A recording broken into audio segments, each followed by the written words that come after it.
Going to see Jenny. It's a little weird.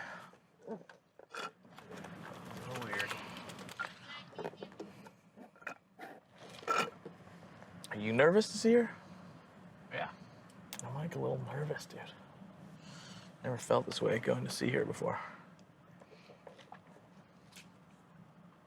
I think today's a good day.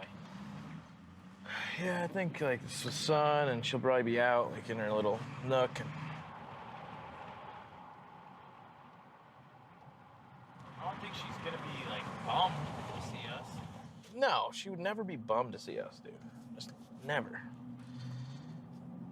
But it's just, is she turning into a different person? Probably. Yeah, probably. Have you ever met someone who you're almost immediately intrigued by? But, you know, under normal circumstances, you might not be friends. Could be a bunch of different reasons, right? Maybe you're different ages, or you don't have the same group of friends, or where you live, but somehow you end up becoming friends, kind of drawn together inexplicably. This happened to me with my friend Jenny. See, my twin brother was her daughter's ski race coach, and he invited me to a concert, and that's where I met her. Immediately, I was kind of intrigued and captivated by her. She had this, I don't know, like just say yes sort of attitude that I found intimidating and a little alluring. After the concert, we still remained friends. She lived in Boulder, though. Do you love my dog? And I lived in Brooklyn. Social media gave us these little windows into each other's lives. And I'm sitting there, I'm scrolling through my feed one day, and all of a sudden I see this I Heart Jenny sticker. I think it was stuck up on like the Golden Gate Bridge or something. And then I see it stuck up in France, and I see it stuck up in China. And all of a sudden I start seeing these stickers seemingly all over the world as I continue to scroll. So when I first saw the sticker, I knew that she had cancer. What I didn't realize was the complexity of her cancer. I just wanted to know more about it, and really know more about my friend Jenny. So I got this idea. I text Jenny, and I said, "Can I make a film about you?" That was really the beginning of something that I thought would be a small story in my world, but ended up becoming something much, much bigger.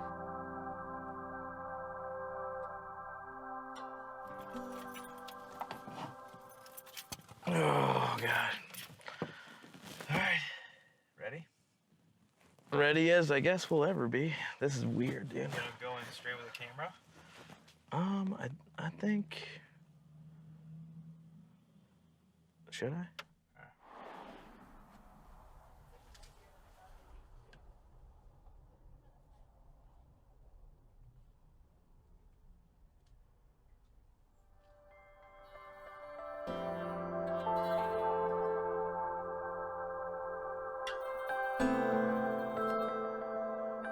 What is your full name?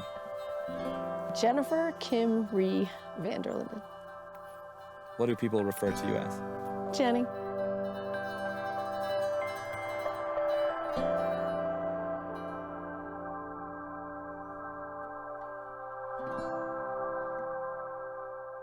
This is so classic, oh my God, Colorado weather that just makes me, I mean, look at it. It's like fantasy land here.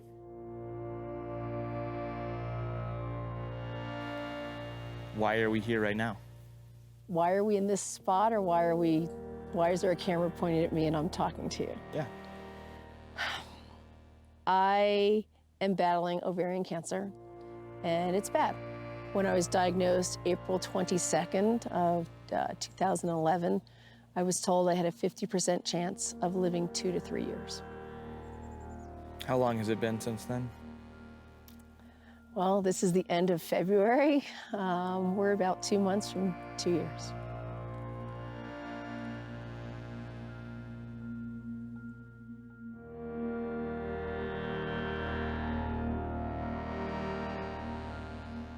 I have 4 children, 2 sets of twins.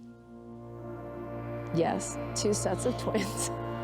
I have 4 amazing kids, and you think you know that about your kids, but when you actually have a whole string of tragedies that happen in your world, and your mom is diagnosed with cancer that's likely to kill her, and all of your children are able to be present and step up and be helpful, my life is very likely to end long before I would be done parenting. Ultimately, they're all there for each other and for me.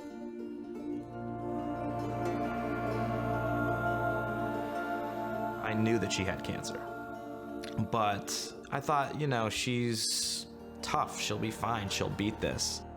So you've lived through breast cancer. I have. I was diagnosed in 2004 with breast cancer. It was a stage 1 lump. I had a lumpectomy and I did chemotherapy. But this time is different. This cancer is different, despite her extreme and resolute efforts to prevent it. This cancer was essentially born when she was in a mutation of her genes. The same genetic mutation that caused her breast cancer. The BRCA1 genetic mutation. You might have heard of it before. The Oscar-winning actress and globe-trotting philanthropist Angelina Jolie revealed her struggle overnight in the New York Times. She has a faulty gene called BRCA1, and it means her risk is dramatically higher than the average person. The actress Angelina Jolie revealed today she underwent a double mastectomy. My chances of developing breast cancer have dropped from 87% to under 5%. And this might be just the beginning for Jolie. Doctors generally recommend that women in her situation have their ovaries removed too.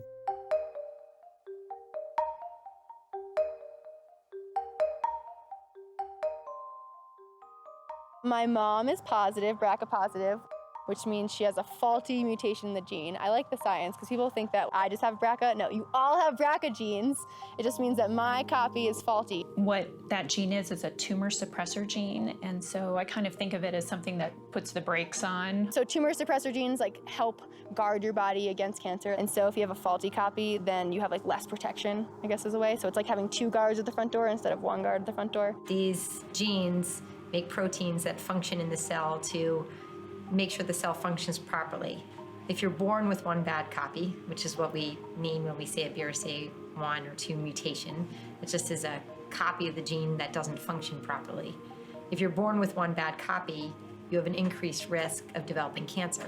It's not 100%, it's not knowing that you'll develop cancer, but it significantly increases the risk of cancer. If a woman tests positive for BRCA1, they have an 87% chance of getting breast cancer in their lifetime. We also know that the chance of getting ovarian cancer is up to 46% in BRCA1 and a little bit less for BRCA2. The people that are more likely to have these gene mutations are people with a personal or family history of what we call early onset breast cancer, meaning at young age, like 20s, 30s, 40s. People with ovarian cancer really at any age, and particularly individuals who are of Jewish descent have an increased chance of having these mutations. So women who have a BRCA mutation can really pursue 2 different strategies. One, early detection with screening, and the other, really trying to prevent the occurrence of these cancers to begin with. And so really that comes down to prophylactic, preventive type of surgeries. And so for breast cancer, that would mean prophylactic mastectomies, both breasts. And for ovarian cancer, that would mean taking out the tubes, the fallopian tubes and the ovaries, prophylactically. When I found out I was BRCA positive, I had a double mastectomy and reconstruction, and I had a full hysterectomy because I did not want to live my life looking over my shoulder, and I wanted to put this cancer possibility behind me. It's important to know about these gene mutations because if you have a BRCA1 or 2 mutation, you're at increased risk. And there are things that you can do to prevent cancer. not eliminate cancer, unfortunately. And unfortunately, your story shows that we don't do as well as we'd like. So if we look at Jenny's case specifically, you really could make the argument that she shouldn't be in the position she is right now.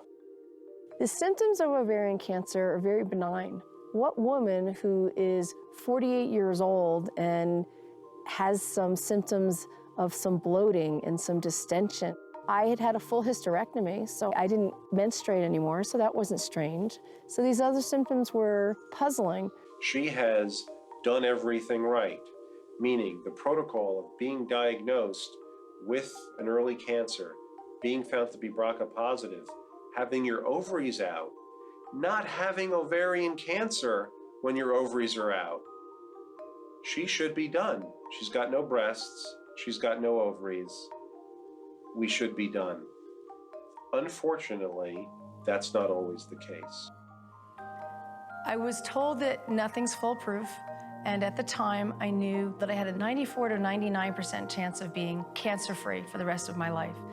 Unfortunately, every cell, especially the way we gestate as women, cannot be taken out of your body. There's still about a 1 to 4% chance of a woman developing a peritoneal cancer, which is a cancer of the lining of the abdomen. A BRCA gene that causes ovarian cancer can also cause a cancer of that peritoneal layer.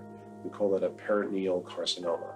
And that's what Jenny has right now. I knew that if I didn't take out my ovaries, I was a fool. I knew after having 4 children and not wanting more children, there was no point in taking that risk. I watched my mother die. One day I woke up and I remember thinking, are these the same symptoms my mom had? My mom had ovarian cancer. She fought and survived ovarian cancer for 10 years. Loved her grandchildren. She had 9 grandchildren by the time she died. And she vowed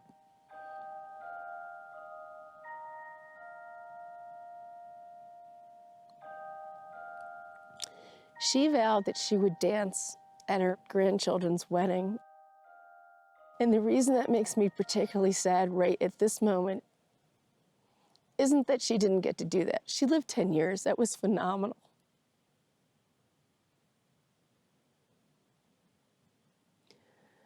What hurts is the fact that those grandchildren she was talking about are my children. And I'm not gonna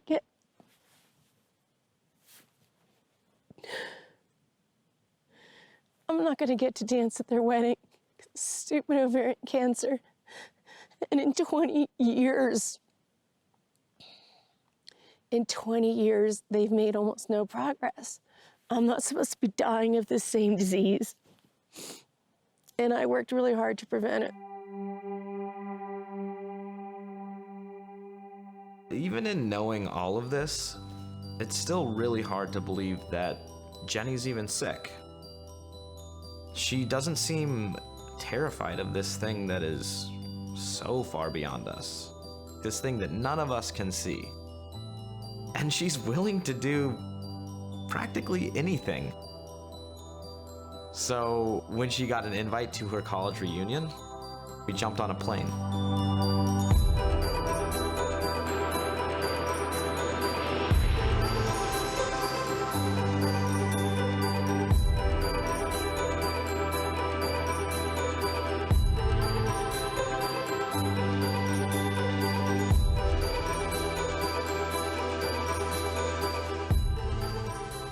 We're at Kenyon College. I graduated in 1984. This is a decade-wide reunion. Anyone that graduated in the 80s were invited back. And we decided very recently that we were gonna come. I didn't think I was gonna be able to. I wasn't sure I wanted to. Reunions are kind of weird. But here we are.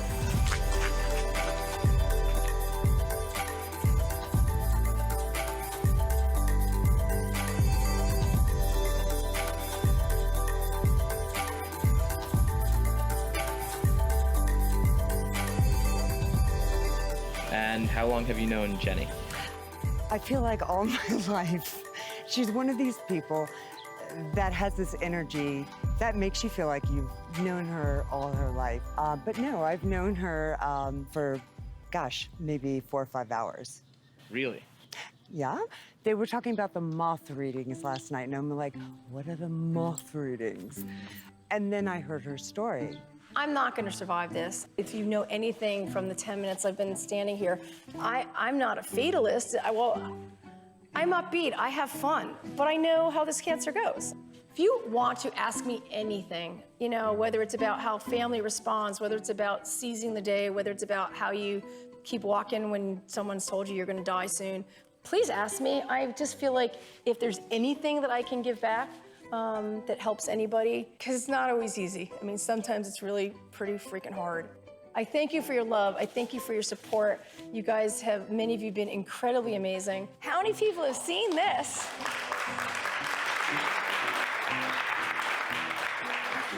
One of my coworkers is a snowboard instructor, raft guide, very close friend, young girl, 20-something years old. I took on a role of like an aunt for her. 2 years ago, people were putting stickers on our Facebook pages.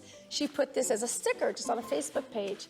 And when I saw her about a month later for the first time, she presented me with a huge stack of these. And she and her friends proceeded to put these on every road sign and traffic sign, and they tagged everything. And they've been reproduced. They're all over the world, actually, at this point. They're everywhere.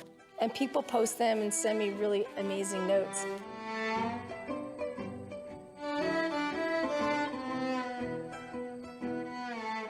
Community. It's all about community, and you've created this amazing thing. So I thank you all from the bottom of my heart. Please tell me your stories, whether it's family, love, cancer. That wasn't the funny story, but thank you.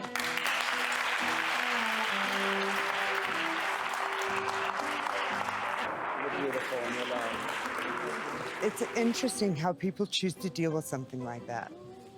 Some people shut down, and some people rise to the occasion. I think I would shut down. I think I'd be so angry that my life is over, or sad. And something like that inspires me. It's like oxygen is brought into the room. Really, she's gonna change what's going on. And she kept saying, oh, I'm no one. I'm like, I know you're someone. Yeah. Thank you so much. Oh, thank you for your work. I can't even explain. To have something positive come out of my shit. Thank you so much. This is Amy Brill. This is the Korean school teacher with those kids. Oh, this is Amy. You amaze me. You amaze me. Well, there you go. Oh. No. Teach kids where? Last year I taught in Korea, and this year I'm going to be in China. So. And they've been inspired by Jenny's story. They have. The 6th graders fell in love with her. Wow, that's so interesting. And you they said just what was wanted to cool, know too. everything Because, about you. yeah, but they were like very upbeat and hopeful and like not morbid about Not it. at all. And they, like, Not a single morbid question. Because it's Confucian culture. They're very motivated to hear like life lessons from older people. How could I be that positive? How can I do things like that? Except they wanted to know if that was your real hair. I said, well, that is her real hair. I think the colors had some adjustments over the years. all these kids were like rooting for me and care for me. I'm just like, it just was very... Well, it isn't even just those 120 because like Merritt went home and told his parents about it. There's a ripple effect. That's very, very cool. It's very cool. That's very, very cool. One of the most profound experiences that I've had here at Kenyon, meeting Jenny and seeing what an amazing positive outlook she has, it's just really inspirational to me. You just never know where you're gonna find that inspiration to like set you back on the right path. And I feel like she's doing that here, and I feel like she's been doing that for a lot of people everywhere she's gone today. During this reunion, people were amazed and invigorated at Jenny's willingness to talk openly about it. Not about how she plans on beating cancer, but about death and what we will all face at some point.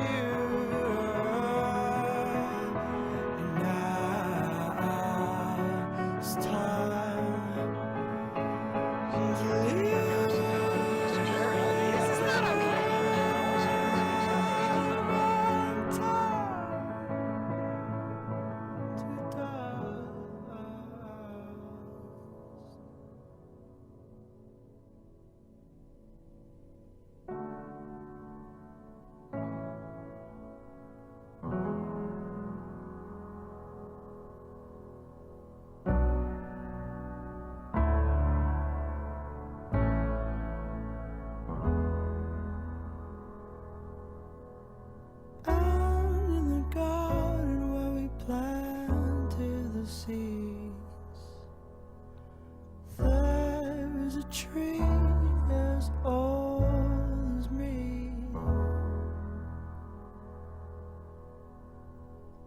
Branches were sold by the color of green. Ground had rose and past its knees.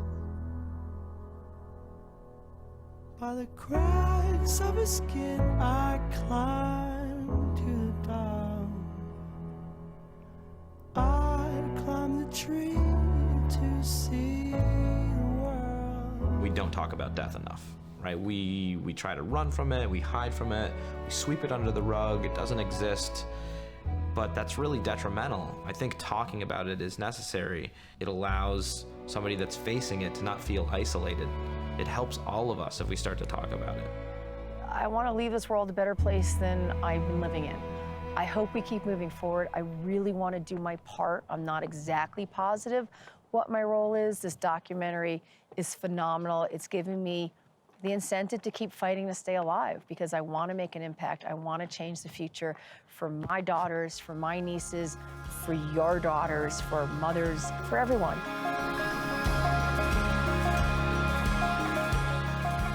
Our guest of honor is Jenny Vanderlinden.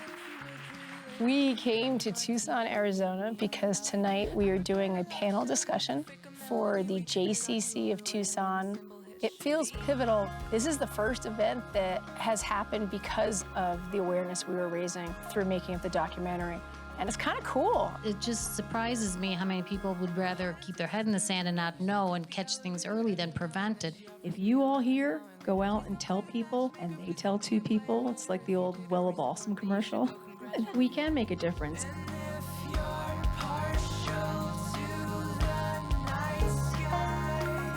It's a story about action and the ability to be proactive. It's about education. It's about teaching people about what can be done, that you can actually take action in advance to help you in your fight against cancer. It's a story that needs to be told, and we are so lucky to have Jenny here tonight to tell us about it. There's two purposes that I have in doing these. One is to raise awareness about BRCA, about taking care of your health. Please don't put your head in the sand if you find a lump or anything is wrong. And the second message is, you know, we'll probably all go home and I'll tell people about the women that I've met here that are fighting or have survived it, because we're all out there, and you'll go home and tell two people. And I think we make a difference. Having the tests, having the hysterectomy, it's not foolproof, but it's your best shot. My GP that I originally saw, she had a patient that had fairly benign symptoms, but she was thinking of me and went, that woman had a stage 1 ovarian tumor. She's fine now. Thank you for coming.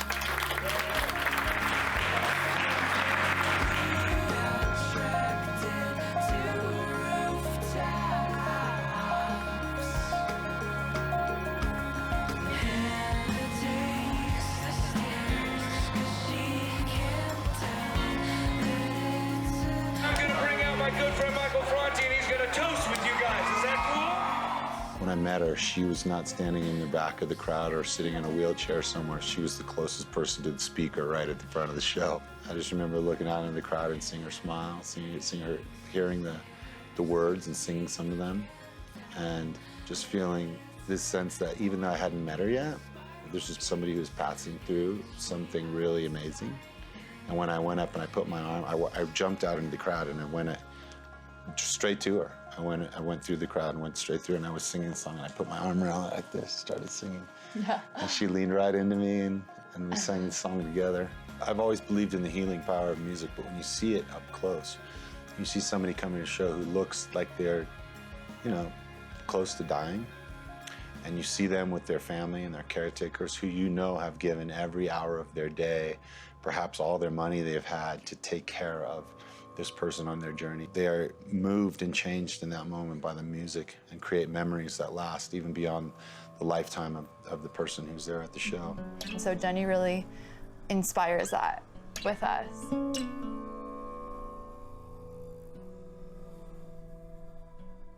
Here's the one thing that I know about me at a Dave Matthews concert. Sometimes people don't wonder why you go to see a concert 2-3 nights in a row, or why would you see the same concert over the summer? And I say it's the same reason that you go to the same restaurant that you love, or you order the same bottle of wine. I will have an amazing time. I have tickets to see Dave Matthews end of August, and I knew when I bought them that there was no guarantee I'd make it to that concert in August. This is May. If this new chemo doesn't work or I can't do it, Dave in August may never happen. So, bird in hand. Gotta do it then. Yeah.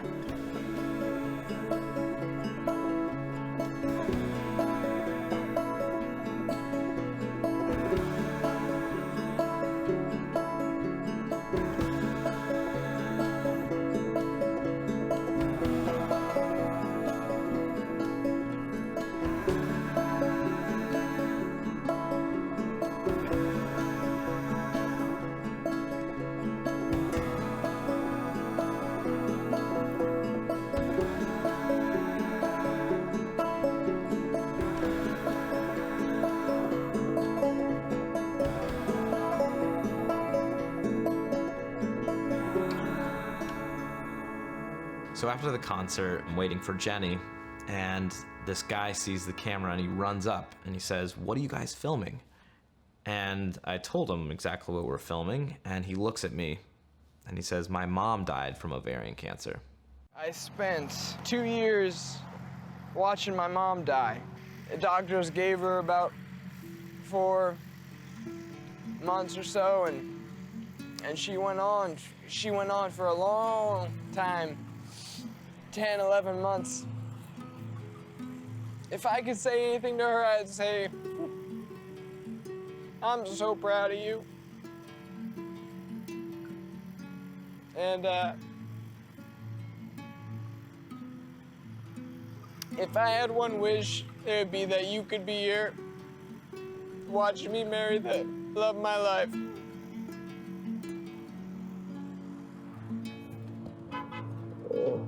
Sorry, bro. You want to meet Jenny quick? Yeah, I do. You gotta meet. Meet Ryan. Yeah. Ryan. Meet Jenny? This is Jenny. Is this the guy you just texted me about? Yeah. Nice to meet you. It's nice to meet you as well. It's hard. It's hard. Of course it is. This disease takes lives. You meet someone whose family is affected by ovarian cancer, chances are that person is no longer living, and 2 to 5 years is kind of what it takes. His mom was on 5 years. I would be surprised if I make 5 years. It'd be amazing, but I don't think I'll be at concerts next year. And I'm gonna try to keep sucking it in, but I don't know what else to do now to be able to really enjoy this stuff. I caffeinate, I take naps. I sit down. Mind over matter, but the matter's becoming bigger than my mind, so I don't know. Keep keeping on. I love you guys. I love you, Jenny. I've been in a kind of dark place more than not lately. It's been a very tough few weeks deciding to do more chemotherapy. I don't want to do more chemotherapy. I hate chemotherapy. I just feel like I've paid my dues. I'm done. Just leave me fuck alone now. I just... What do you want to do? I just want to be done. I gave 2 years. I just want to run away. It should be enough. I'm not complaining. I'm not, poor me. I don't want the 2 years back. I mean, sure, but enough. I should be okay now. I should be able to have a break.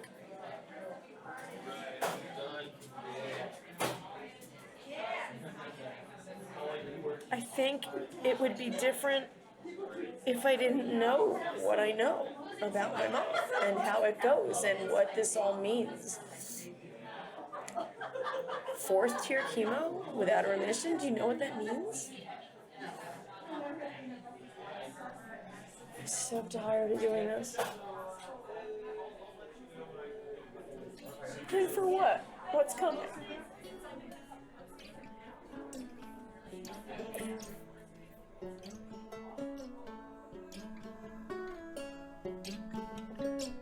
My doctor had said to me that she recommended that I should start chemo again when I had more symptoms. I stopped chemo in December, and I have been trying to put it off as long as possible, but unfortunately, my stomach hurts like all the time. My head hurts a lot. I'm exhausted. I feel crappy. So I started to seriously consider whether or not I could handle doing more chemo, and just made a decision to start tomorrow.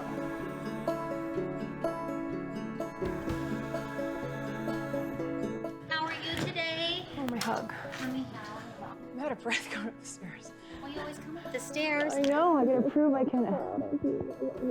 You're wearing my earrings. I know, I love your earrings. They look good. Are you good?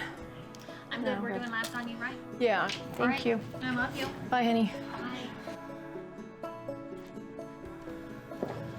All right, we're just gonna sign some forms tomorrow. No, bro. Take some nice deep breaths for me. Jenny Fox time. How are you? I'm good. Good.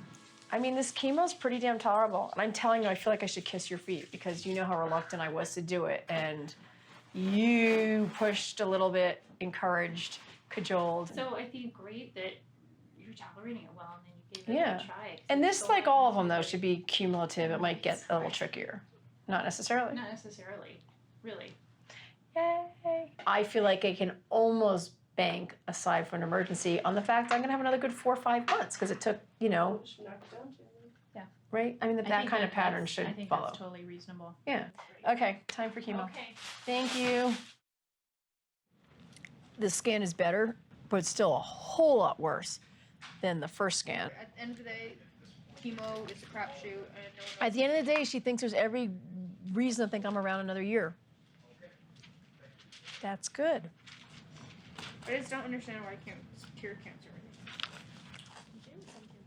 Maybe with the Vassar Research Center, maybe with the Gray's donation, we will figure out how to cure this.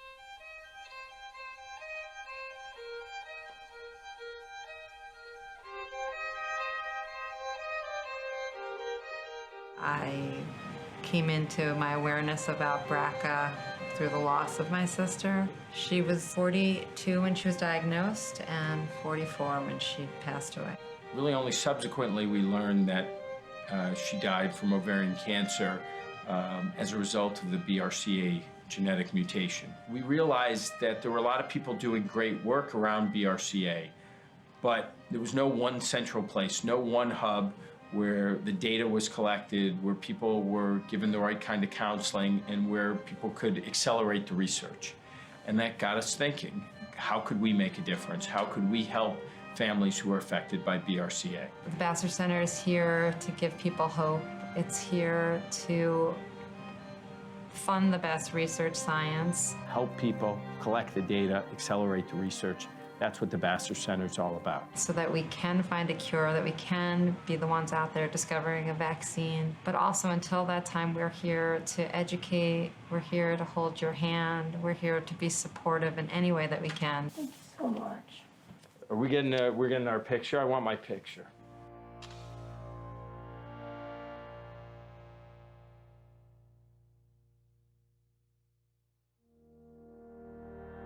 I think because this is a genetically linked cancer, because I have 3 daughters, 2 nieces who are potentially positive for the BRCA mutation, I don't want to say I've given up. I won't give up until it's over, but I don't actually have expectations of beating this. But to have hope that my daughters don't have to take out their ovaries, don't have to have mastectomies, don't ever have to fight this disease, don't ever have to die from this disease or watch their children die from this disease. As a mom, you want what's best for your kids. And if I can know that there's a chance that they're gonna have a healthier, happier future, that keeps me warm at night.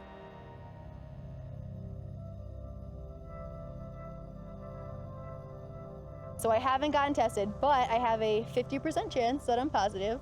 Let's just get personal here and let's talk about Jenny's children, right? Mm-hmm. Would it be your recommendation that they get tested, or is that a personal decision for them to make? I would recommend that they get tested, and then it's also a personal decision.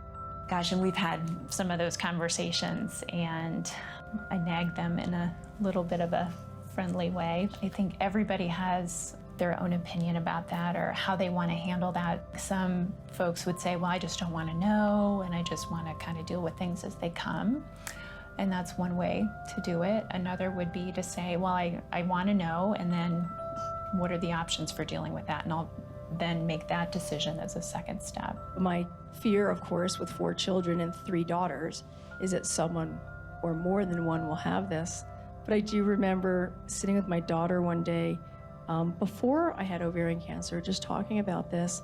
And I said, Courtney, someone's gonna have it. And I picked up a quarter and I said, I mean, it's like flipping a coin. We said, okay, there's 4 of us. We each have a 50% chance of getting BRCA. Let's flip a coin. We flipped that coin 4 times. And we said if it landed on heads, we were all like heads is positive, tails is negative. It landed on tails 4 times. And she was like, that's it, I'm done. Maybe you're all negative.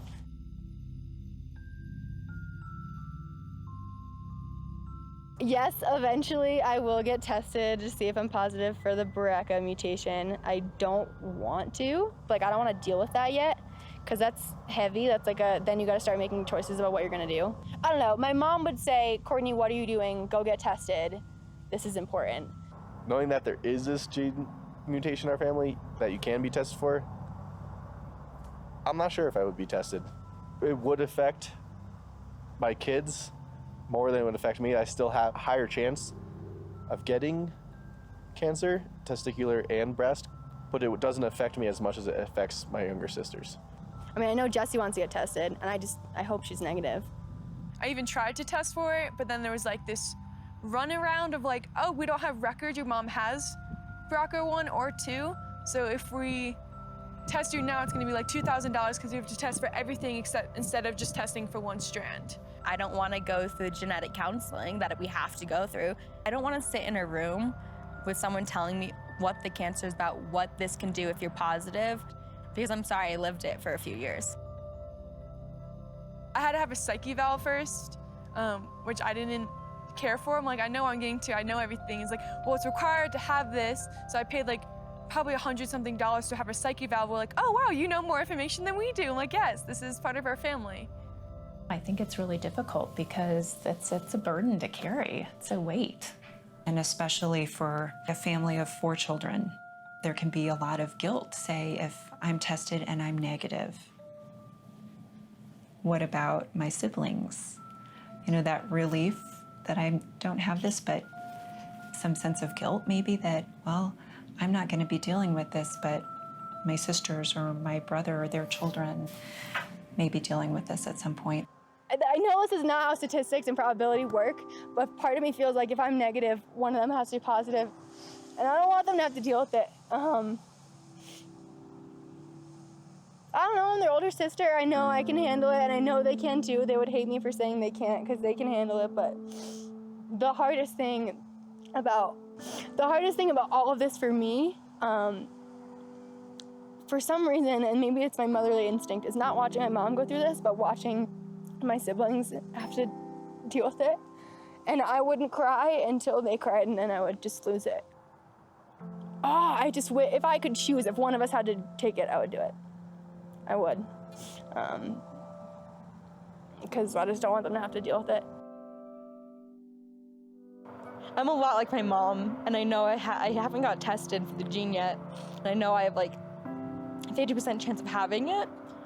Honestly, if anyone has to get this gene and has to get this cancer out of my entire family, I want it to be me. I do not want it to be my siblings. I mean, I hope we're all negative. That'd be cool. I mean, it's not the end of the world if we're not. There are ways to prevent it, but as you saw with my mom, like, there are also ways to try to prevent it that fail. It's so horrible how, like, the way that you can fix it is taking out your ovaries and cutting off your breasts. No woman should ever have to do that.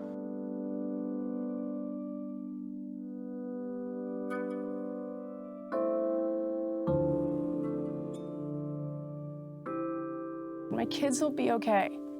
I'm sad for what they're gonna have to go through. Having watched my mother die slowly of cancer, it's not pretty. And for them to watch that, knowing they may have the same future, that's horrible. I'm not afraid of Jenny, me being dead, not being here. I'm kind of scared of the dying. I don't feel well, and I felt worse than this, but if I don't get the new drug soon, I'll be feeling that badly soon. And I have this feeling that I've probably experienced 10% of what it's going to be like to die from this. And I don't know. That's going to be really, really hard.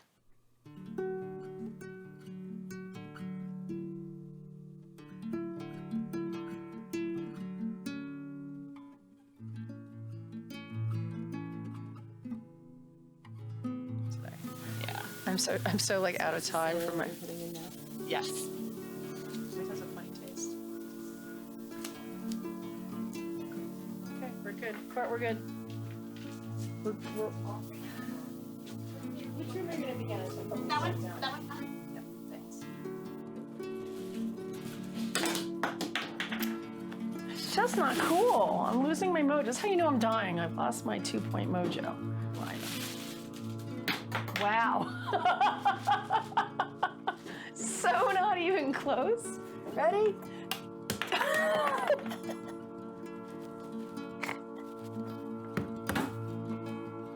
Woo! And they lose the game. I'm taking my antibiotic. I'm trying to stay on schedule. Hello. Hi, are you? I need a Spam-a-lot pin that says I'm not dead yet. Anyway, you obviously must be completely up to date on all this insanity. Yeah. And oh shit, how did we get here so well, I guess it's not really fast. It just feels... Looking back, that you had more symptoms maybe than... Yeah, it all sort of makes sense and stuff. And April's 3 years, I said to you a little over a year and a half ago, I said, so could it all just blow up? And you said yes. And I said, and if not, a year and a half? And you said, that would be long. And we're kind of like right on, do the math. Is that long ago? Shit, that was like a year and a half ago. Anyway, so yeah, it does sort of explain all the shitty stuff I was feeling for the last month. But don't let that be any kind of self-fulfilling prophecy, though. Oh, no, you know me. I mean, I'm still hoping that I magically get to ski. You know, on the surgery side of things, that's kind of a Pandora's box and really unknown as far as, you know, once a surgeon gets in there, is there really something that can be remedied? Hey, Kath, I'm in with my doctor. Can we talk later? It's my cousin calling from France. I don't know if I'm going on my trip. They have arranged for me to fly by private jet to and from St. Thomas too. And then, so great. Oh, you sound sad. I love you. I'm okay today. I know, sweetie. I love you. Okay, bye. She's in tears. This is my cousin. My cousin whose mother died of breast cancer.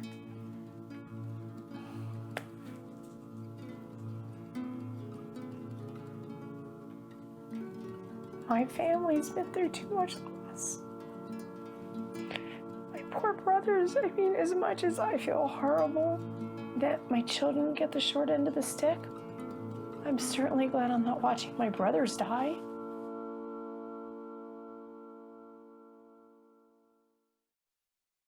In your cloudy crystal ball, I know how much you love this. What's your guess? I know this is like... Honestly, I mean, I have had patients with partial small bowel obstructions who have kind of perked along for months. For how long? Months. Months. Okay. This could also be something where it's not partial and it becomes complete. This could also be 2 weeks. It's crazy.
Caramel ice cream cake, chocolate, bottom, crunchy in the middle, vanilla on top. I'm gonna have it as my wedding cake.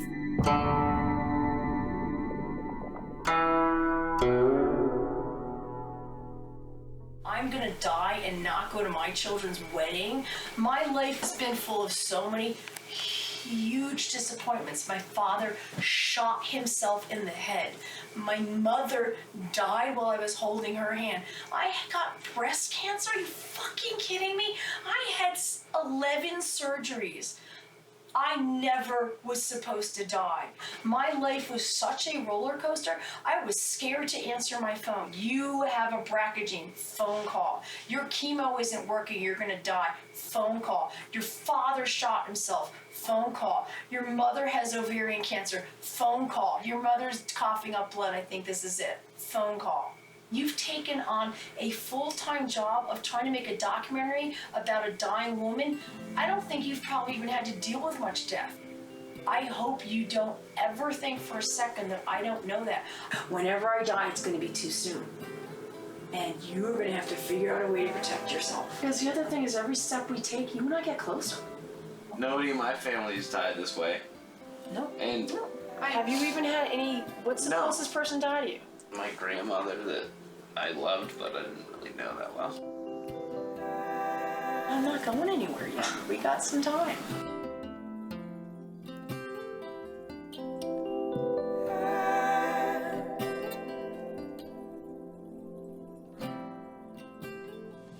We are going to Rocky Mountain Cancer Center where she's going to be getting some rehydration. Just make her feel a little better before we go to St. Thomas tomorrow. So I want to make sure everything's right. My life has either been shitty or magical. A lot of it's been magical. I mean, the fact that I'm flying on a private jet to St. Thomas, who gets to do that? So schmagical. My life can be shitty or magical. So I think if you put it together, schmagical. Sometimes it's shitty, sometimes it's magical, and sometimes it's both at the same time. Schmagical. And it sounds like a good Yiddish word, and since I'm actually Jewish, it seems appropriate that I should coin a good Yiddish word at this point in the game.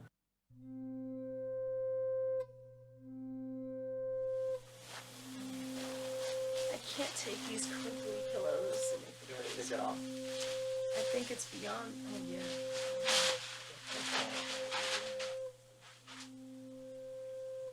Just make sure no one's blood's like obviously on it. My hair. I just got a haircut. Shit, my hair's falling out. Hmm? What the fuck is that? Why is that happening? I didn't know I was going to maybe lose my hair. I didn't want to die looking like a chemo patient. And you look like a fucking chemo patient when you're this sick and you have no hair. And I like my hair. I like my cute little hair.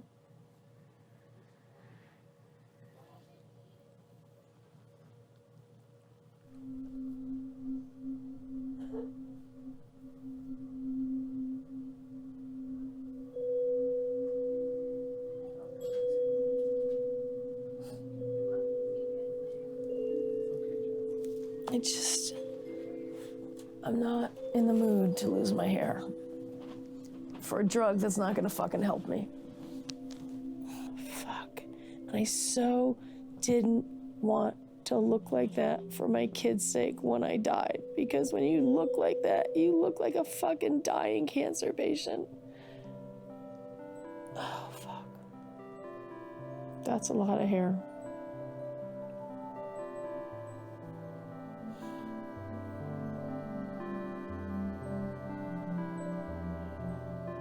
I like it when it's more magical than shitty.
We're bringing the Jenny spirit to St. Thomas, to the Caribbean, man.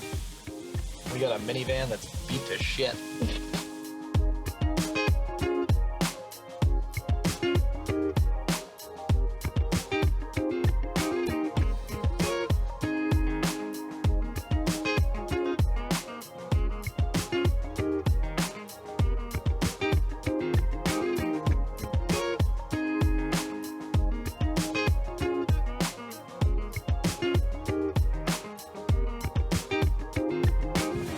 Jenny? I'm very happy. I'd be happier to scuba diving, but you know, it is what it is. I'm here. Scuba diving again? I'm not scuba diving. So I'm lucky I'm not in the hospital. I have a small bowel obstruction. You may not scuba dive when you have a small bowel obstruction. It is 100% contraindicated. I'm being a smart girl, trying not to explode under the sea. That's the Little Mermaid version we don't want to see. Do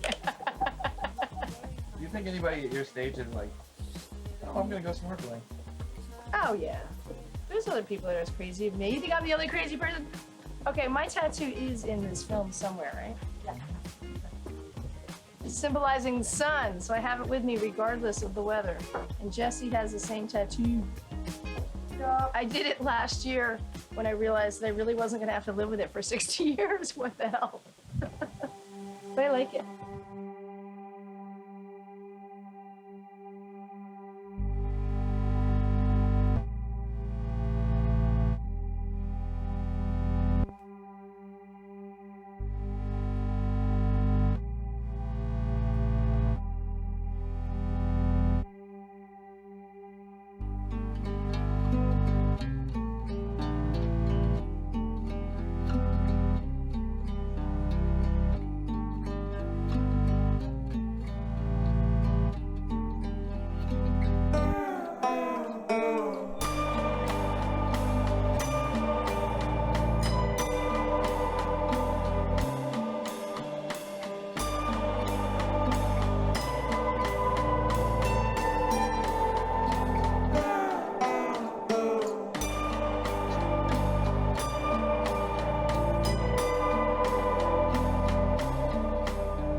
never to shave my head because I don't have a lot of hair, and I usually have a lot of hair. I don't like being a walking advertisement for cancer.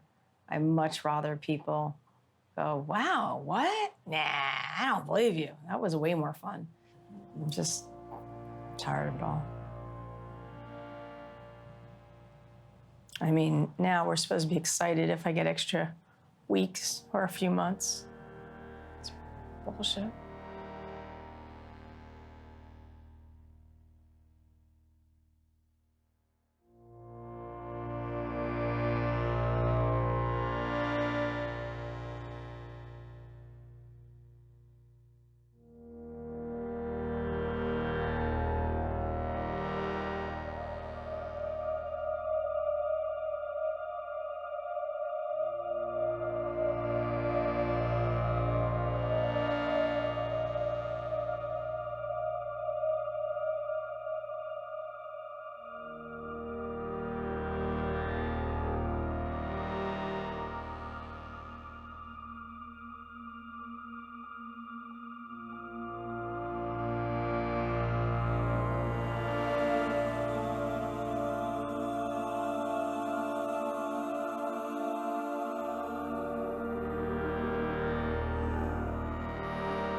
There are so many of our loved ones who have been struggling with breast cancer. And this Breast Cancer Awareness Shabbat is both a time to honor the survivors and the families of those who have been fighting so intensely this disease, which touches and has touched just about every one of our families.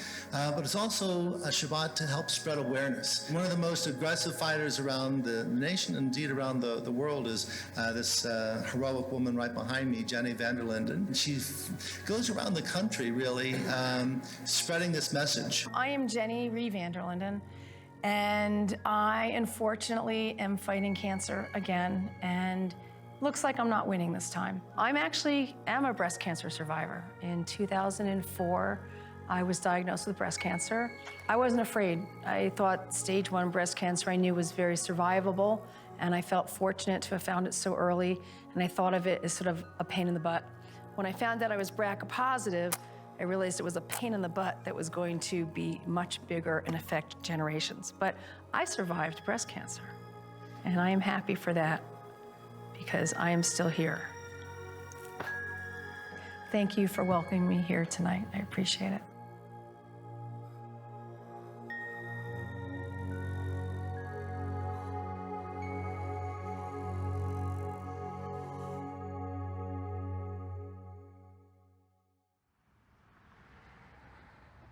She's gone from okay to bad now. We're so used to Jenny running around and being happy. So, I don't know. It'll be weird to see her in that state.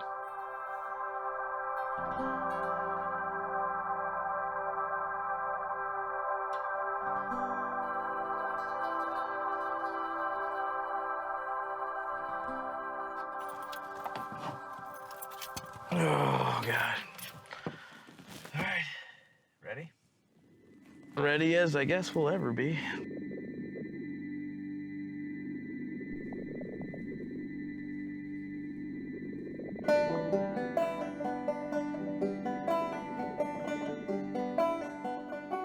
All right, so I am here in Boulder now. I basically have left New York for a little while because Jenny's doing really bad. She's basically probably like a couple of weeks out. We don't really know. Jenny's like a different person now. The cancer's really taken its toll on her. She doesn't really talk that much anymore, which is kind of weird because she's one of the most talkative people I've ever met in my life. And she just kind of sleeps and lays there, and it's really just a waiting game. One of her daughters is there with her pretty much 24/7, taking care of her. A hospice has been set up for her, so anytime there's any pain or anything, we can call hospice and get some morphine or whatever she needs to make her feel better. She does hydration every other day, which helps her. It's basically the only thing keeping her alive at this point because she can't eat. She chews her food and then spits it up and spits it back up. So she doesn't swallow it. She just wants the taste, the feel of food in her mouth, which is it's weird to think about. That if you can't eat food anymore, you still crave chewing something. I've never seen anybody in a stage of cancer like this. You hear about people with cancer a lot, and I think a lot of times it's just, they're towards the end and you hear it and then they're gone, but I've never seen this stage. Jenny's mom died of this 20 years ago. She's dying at a younger age and faster. Her mom lived 10 years with this. Jenny's lived about 20 years ago. What progress have we made?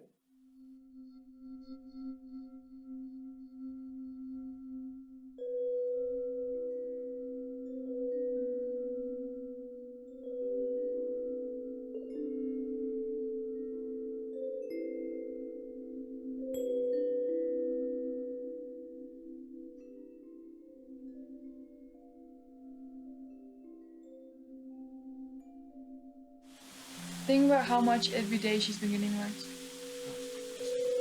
Like every single day. It's not like by weeks. It's, What do you think the timeline is? no one knows.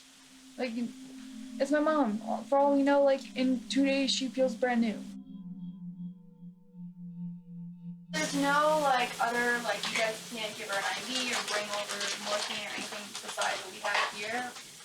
Right now, this is what we have. I'm So just let's saying, see for if the we can. future. In the future, what we need to do is this is how we figure out what the other doses would be. Okay. So let's just see what we have to work with right now, Okay. and if we can get her comfortable.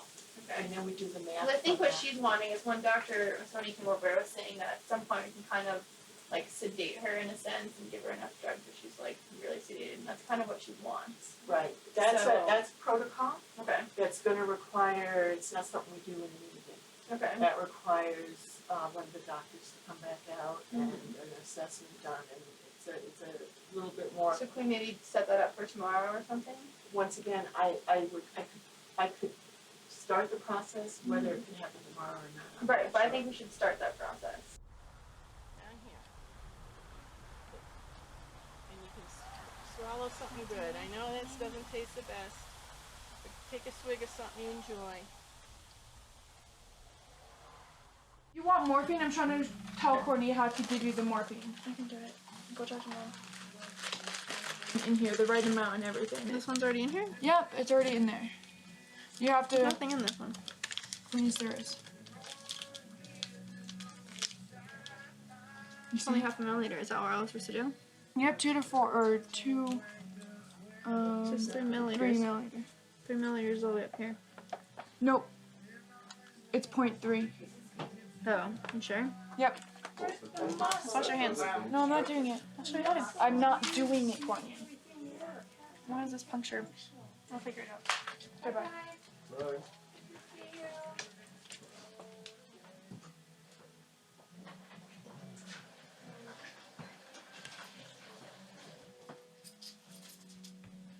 Okay. Drop your books. Drop your attitude, please. Give you guys some privacy. No, she's a grown-up. She's 21. Yes, you're a grown-up too, but you're acting like a 5-year-old. Jesse. How am I asking like a 5-year-old? Courtney has seen this done. Okay, that's why Courtney's doing it. I have schoolwork. I told Courtney yesterday, 4:30, I was leaving. She was coming back. Why don't I get to speak? Speak. She taught you how to do it. I wanted you to teach Courtney how to do it. No, you didn't. And you're Why are you telling me what I want? I am not physically doing anything. Why? Because you do not want me to. You said I was just in the way. Put your shit down for a second and listen, goddammit. Jess, she can't. Put your shit down. This is my life on the line. I get to say a few things. You're not in the way. She just wanted to make sure I was here. She texted me and didn't say you can't do it. She said, I don't want her to do it alone for the first time. So she wants someone here. Just like I had the nurse here for the first couple of times. Just to make sure you're The not very nervous first about time it. the nurse taught me. The second time she taught Courtney and watched Courtney. The third time she watched Courtney. The fourth time she watched Courtney. Courtney was watched it up 8 times. You learned this afternoon. There's one little area that I was aware that you didn't pay a lot of attention to. Maybe it did or did not matter, but I was aware of it. I think it's important that we get this right, since we're putting morphine into the carotid artery. Why do you think I don't want or need your help? I just want to make sure you're trained accurately. Take this. You want to work it a little? No, you're fine. And twist it on. So you can hold that with that hand, just don't touch the top. Stick it in. And twist. Twist all the way on.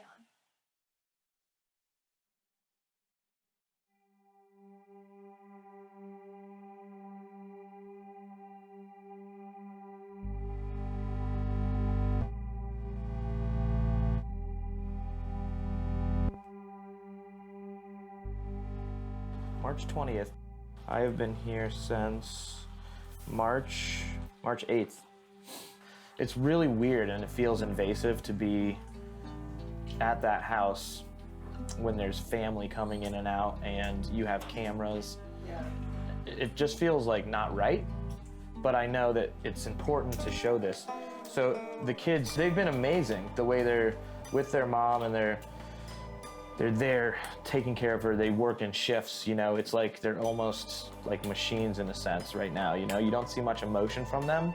It's pretty rare because I think they're working so hard to accommodate their mom, make her feel comfortable, and just make her feel like they're there for her.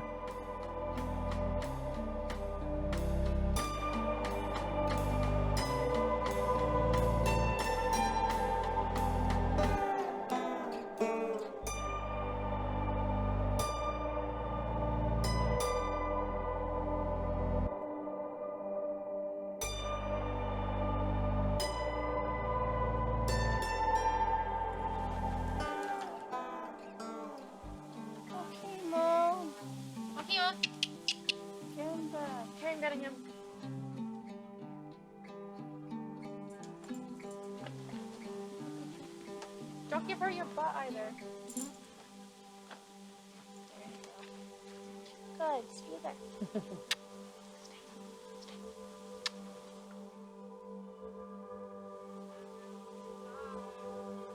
Drop to stay with her.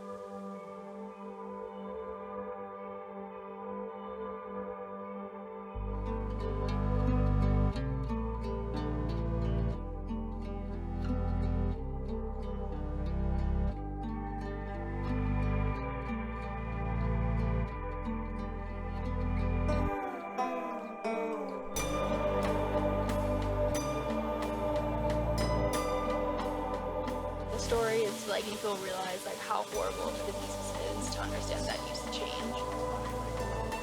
And that's what I think she was saying. Like what she said. She's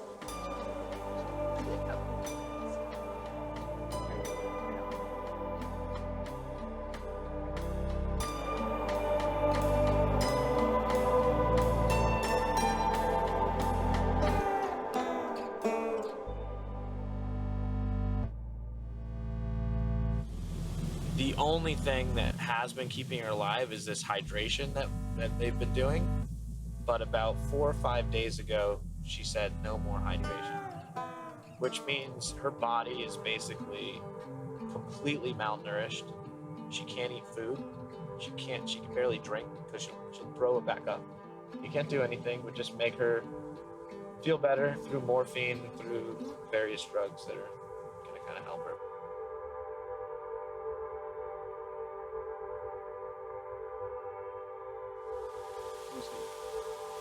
We're not very attractive at this stage. We're pretty. That's cool. This is adorable. That's what we sent to our yearbook for senior. Really? I'm not, so this is 4 generations of women. This is me, my mom's mom, her mom, and that's her mom. What? Look at John in this picture.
Time for us to say our goodbyes to her and to give her children a little bit of time to be alone with her. We're friends, you know, we're not just filmmakers that came in and we decided we found this subject and we're disconnected from her entirely. We love Jenny. You know, I love Jenny. She's taught me a lot in my life. I've never said goodbye to somebody before.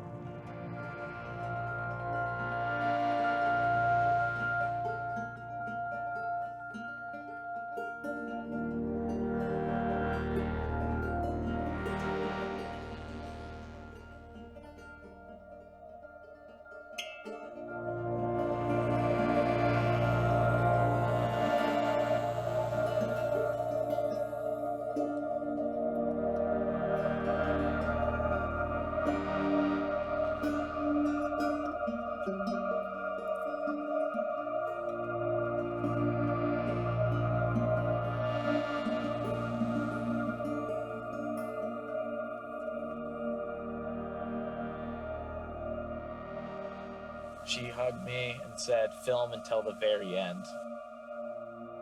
And then she hugged me and said, "I trust you." She trusts us.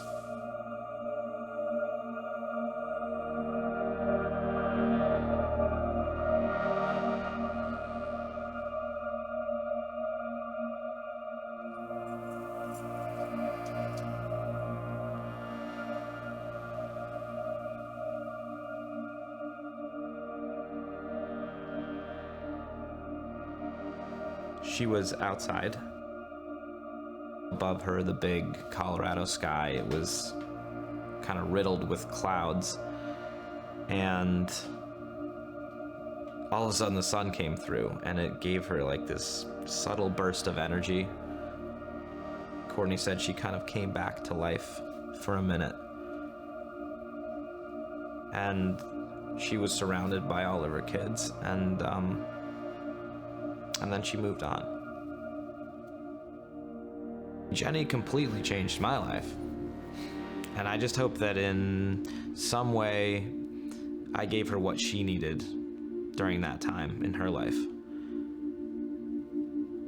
And maybe, you know, Jenny letting me in and allowing me to do this, allowing me to document the last year of her life was kind of her way of tolerating the fear of her own impermanence.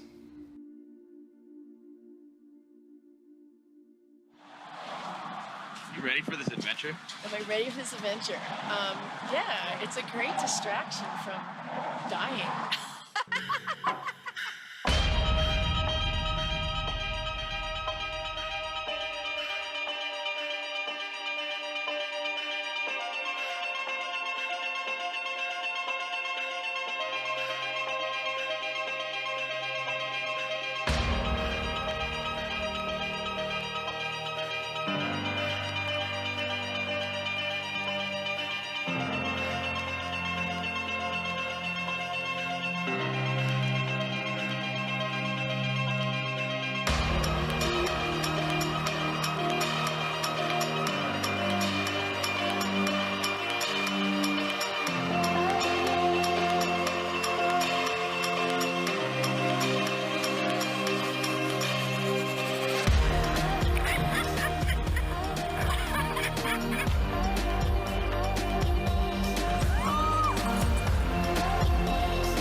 I feel incredibly fortunate that I've come this far in my personal growth and self-actualization. Many people die at 99 and never get to feel blessed and lucky and loved and supported, and I got to have all that, so I'm pretty lucky.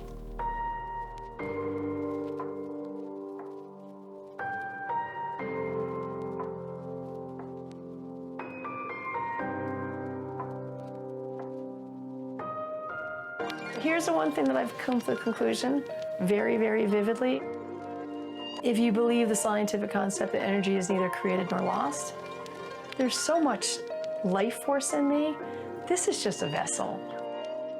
And when my vessel dies, I just feel like this energy is going to explode into the universe in a million different ways. And I don't know, I'm going to twinkle through and you're going to kind of know I'm there.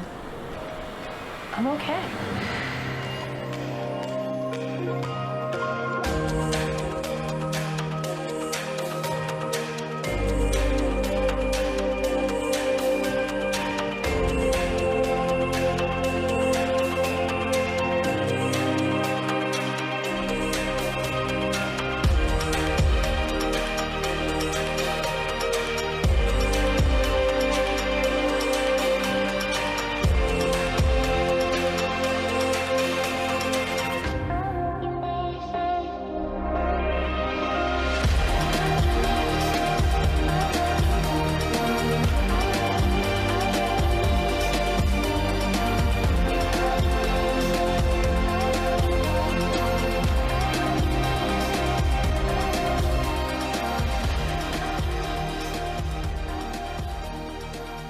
I'll say it again, though. It's every now and then I'm waiting for Ashton Kutcher to come out and going, "You're punked. We're making a movie about you. We all love you." Sure, Jen. Was it fun? Mark. A little bit. Just hitting and. Mark.